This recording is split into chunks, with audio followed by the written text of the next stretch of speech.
ఏంటి ఇంత చిన్న గుడి ఇంత పవర్ఫుల్లా? ఎంతో మహిమ గల దేవుడు. ఇదిగో మీరు చూస్తున్నారు కదా, ఇదే కరుంగలి మాల.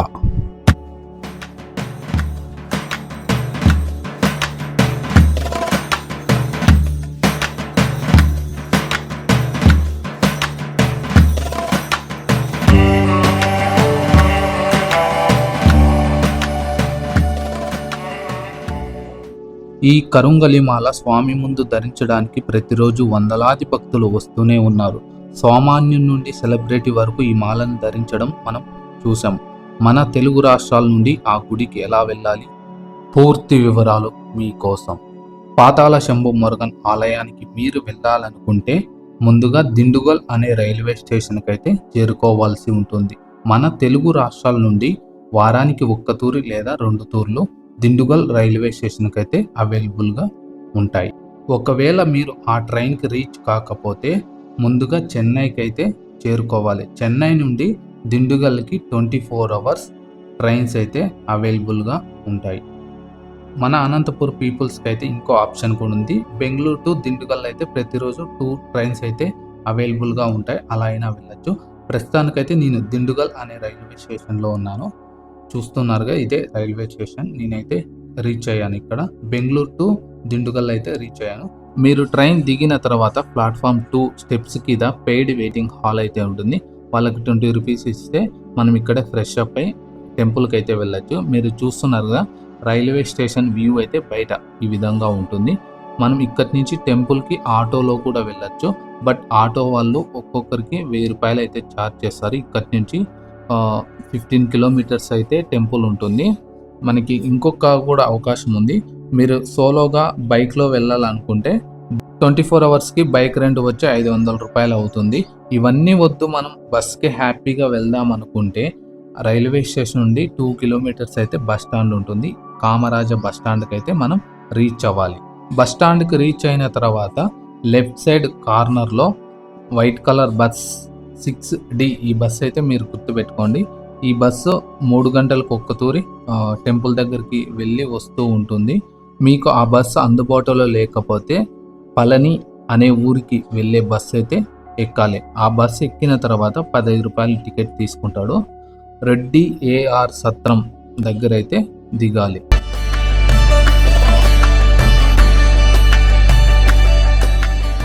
ఇప్పుడే బస్సు నన్ను విడిచిపెట్టి వెళ్ళిపోతుంది. నేను పళని బస్సు ఎక్కి ఎగ్జాక్ట్గా రెడ్డి AR సత్రం దగ్గర అయితే డ్రాప్ అయ్యా.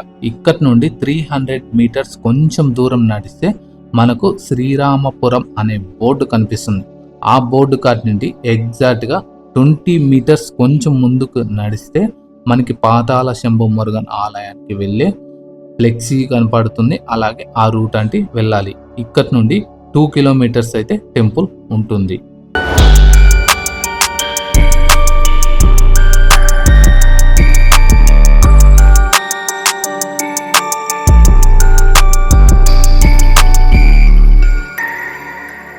అదిగో నా వెనక కనిపిస్తూ ఉంది కదా, అదే పాతాళ శంభు మురుగన్ టెంపుల్. నేను ఎగ్జాక్ట్గా ఆలయం వెనక వైపు అయితే ఉన్నాను. మనం వెళ్ళేది కూడా ఆలయం వెనక నుండే దర్శనానికైతే వెళ్తాం. కొంచెం ముందుకు వెళ్ళగానే స్వామివారికి కొబ్బరికాయ కొట్టియాలనుకుంటే మనం ఇక్కడ తీసుకొని ఆలయంలోకి అయితే లోనికి ప్రవేశించవచ్చు. ఇంకొక విషయం ఏమిటంటే మనకు 4 వీలర్ 2 వీలర్స్ అయితే పార్కింగ్ ఇక్కడ ఫ్రీగానే ఉంటుంది. మనం ఇక్కడ చెప్పులు విడిచిపెట్టి ఆలయంలోకి అయితే ప్రవేశించాలి. కొంచెం ముందుకు వెళ్ళగానే మనకు రైట్ సైడ్ బోర్డు అయితే కనిపిస్తూ ఉంటుంది. మాల సైజుని బట్టి రేట్లు కూడా అదే విధంగా ఉంటాయి. మనకు అదే బోర్డు ఆపోజిట్ లెఫ్ట్ సైడ్ కరుంగలి మాల కౌంటర్ అయితే మనకు కనిపిస్తుంది.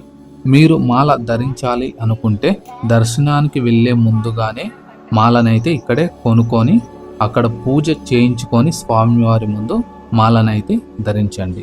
నేను టోటల్గా 3 మాలలు అయితే తీసుకున్నా. ఒకటి అందులో 6mm తీసుకున్న చిన్నది, అది 200 ఏం పడింది. 2 మాలలు వచ్చి 8mm తీసుకున్నా. టోటల్ బిల్ వచ్చి 4400 రూపాయలు అయితే అయింది.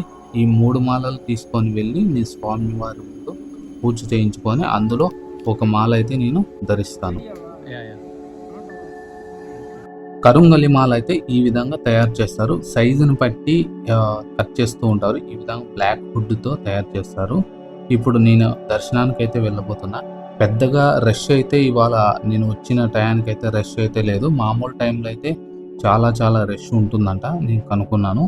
రష్ అయితే ఈరోజు చాలా తక్కువేను. నాకు తెలిసి ఒక 5 మినిట్స్లో దర్శనం అయిపోయేలాగానే ఉంది. మనం దర్శనానికి వెళ్ళబోయే ముందుగా ఈ కరప్పన్ స్వామిని దర్శించుకొని ముందుకైతే వెళ్ళవలసి ఉంటుంది. మన శివాలయాలకి కాలభైరవుడు క్షేత్రపాలకుడుగా ఎలాగ ఉంటాడో ఈ పాతాళ శంభు మురగన్ ఆలయానికి ఈ కరప్పన్ స్వామి కూడా అలా క్షేత్రపాలకుడు.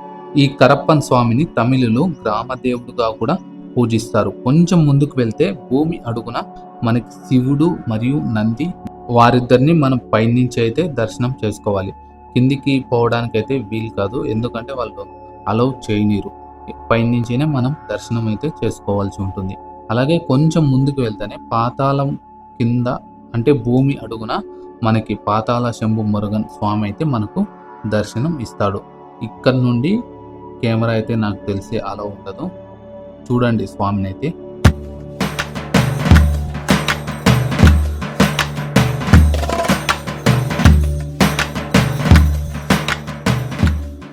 నాకైతే ఎంతో అద్భుతంగా స్వామి దర్శనం అయితే కలిగింది. ఇక్కడ చూస్తూ ఉన్నారు కదా, ఈ కరుంగలి మాలలే బయట స్టార్టింగ్లో కౌంటర్ దగ్గర అమ్మేది. స్వామివారి ముందు 41 రోజు అంటే మండలి కాలం రోజులు పూజ చేసి, ఎంతో నిష్టగా పూజ చేసి ఈ కరుంగలి మాలలు బయట కౌంటర్లో అమ్ముతూ ఉంటారు. దర్శనం అయిపోయిన తర్వాత మనకి బయటకు వస్తానే భోజనాలు కానీ మధ్యాహ్నం పూట ఒకటే ఫ్రీ భోజనం పెడుతూ ఉంటారు. திருக்கோவிலானது திருக்கோவில் சித்தர் என்பவரால் నేను ఈ ఆలయంలో పనిచేస్తూ ఉంటాను. ఇక్కడికి వచ్చే భక్తులకు ఈ ఆలయం గురించి అలానే కరుంగలి మాల గురించి చెప్తూ ఉంటాను. ఈ ఆలయానికి వచ్చే భక్తులకు పార్కింగ్ అనేది ఫ్రీ. అలానే మీరు గమనించినట్లయితే ఈ ఆలయంలో ఎక్కడ గానీ హుండీ అనేది కనపడదు. మీరు ఎక్కడ గానీ ₹1 వేయాల్సిన అవసరం కూడా లేదు. మా స్టాఫ్ గానీ లోపల పనిచేస్తున్న పూజారి గానీ మేము ఎక్కడ గానీ ఎవరి దగ్గర ₹1 కూడా తీసుకోము. ఇక్కడికి వచ్చే భక్తులందరినీ మేము సమానంగా చూస్తాము. ఈ ఆలయానికి ఆర్మీ వాళ్ళు కానీ పోలీసులు కానీ వస్తే మాత్రం మేము వాళ్ళకి స్పెషల్ గా పూజ చేపిస్తాము. ఎందుకంటే వాళ్ళు మన దేశాన్ని సంరక్షిస్తున్నారు కాబట్టి, వాళ్ళ లేనిదే మన దేశంలో మనం లేము. అందుకని వాళ్ళకు మాత్రం ఇక్కడ స్పెషల్ దర్శనం అయితే. సో ఫైనల్ గా నేను స్వామిని దర్శనం చేసుకొని బయటకు అయితే వచ్చాను. ఈ గుడి వచ్చి మధ్యలో చుట్టూ పొలాలు, చుట్టూ కొండల మధ్యలో అయితే టెంపుల్ చాలా అద్భుతంగా ఉంది. ఈ స్వామిని దర్శించుకోవడానికి అయితే ఒకసారి ప్రయత్నించండి. దర్శనం అయితే అయిపోయింది. నాకు ఇక్కడికి వచ్చిన తర్వాత కొన్ని ప్రశ్నలు అయితే అలాగే ఉండిపోయాయి. ఈ కుమారస్వామికి పాతాళ శంభు మురగన్ అని పేరు ఎలా వచ్చింది? భూమి కన్నా 18-20 అడుగుల కింద ఈ ఆలయం ఎలా ఏర్పడింది? ఎందుకని ఆ విగ్రహానికి అంత ఎనర్జీ లెవెల్స్ ఉంటాయి? ఈ కరుంగలి మాల ఎందుకని ఇంత ప్రత్యేకం? నిజంగా ఈ మాల వేసుకుంటే నెగటివ్ థాట్స్ దగ్గరకు రానివ్వదా లేక అబద్ధమా? పూర్తి వివరాలు కావాలనుకుంటే పార్ట్ 2 కోసం వెయిట్ చేయండి. మరి ఈ వీడియో మీకు నచ్చి ఉంటే ఒక లైక్ కొట్టి నా ఛానల్ని సబ్స్క్రైబ్ చేసుకోండి. తిరిగి మనం పార్ట్ 2 వీడియోలో కలుద్దాం. బాయ్.